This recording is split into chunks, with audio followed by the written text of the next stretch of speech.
When I bought my house, one of the main selling points was that it was not part of an HOA. I wanted freedom, no rules about what color I could paint my door, no fines for leaving my truck in the driveway, no self-proclaimed neighborhood president breathing down my neck. Unfortunately, I didn't realize Karen lived 2 doors down.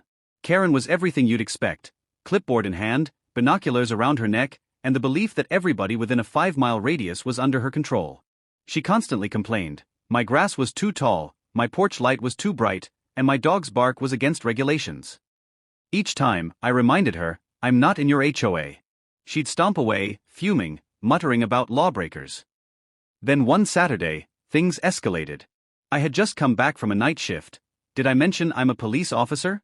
I left my badge and duty belt on the counter and went upstairs to shower. 10 minutes later, I heard movement downstairs. At first, I thought it was my dog. But then I heard drawers opening and someone walking through my living room. I grabbed a towel, peeked down the staircase, and froze. Karen was in my house.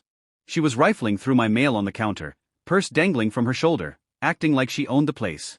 Karen! I shouted. What the hell are you doing in my house?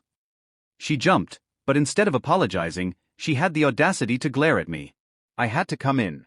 You weren't answering your door, and you have violations that need addressing. The HOA doesn't wait around. I stormed down, towel and all. You broke into my house. This is criminal trespass. Her chin lifted smugly. It's not trespassing. As the HOA president, I have the right to inspect properties. I couldn't help but laugh. Karen, this isn't your jurisdiction. And even if it was, barging into someone's home is still illegal. She smirked. What are you going to do? Call the cops. That's when I picked up my badge from the counter and held it up. Her face went pale. I am the cops, I said flatly. She stammered, why you're bluffing. You can't arrest me. I'm the HOA president. I radio dispatch on my handheld unit. This is officer name. I have a suspect in my home, caught in the act of trespassing. Send a unit for transport. Karen's bravado collapsed. Wait, no. This is a misunderstanding. I was just trying to enforce community standards. Karen, Isaid, you're in my house without my consent. That's a felony where I come from. And you knew you didn't have the right to be here. Within minutes, 2 officers, my co-workers, arrived.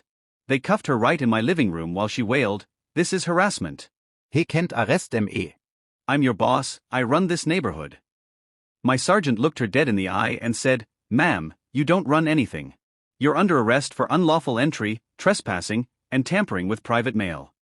The whole neighborhood watched as Karen was escorted into the squad car, screaming about lawsuits and conspiracies. Word spread fast, and suddenly, everyone had a story about her harassment. Apparently, she'd been peeking into people's windows, inspecting backyards, and even telling delivery drivers where they could park. The HOA board quietly voted her out within a week. But her legal troubles were just beginning. Breaking into a cop's house isn't something you walk away from. She ended up with probation, a hefty fine, and a restraining order that kept her 100 yards from my property. Now, every time I see her in the grocery store, she ducks behind an aisle. The once bossy queen of the neighborhood is now a laughingstock. The moral? If you're going to trespass, don't do it in a police officer's house. Karen thought she was untouchable. Turns out, she was arrestable.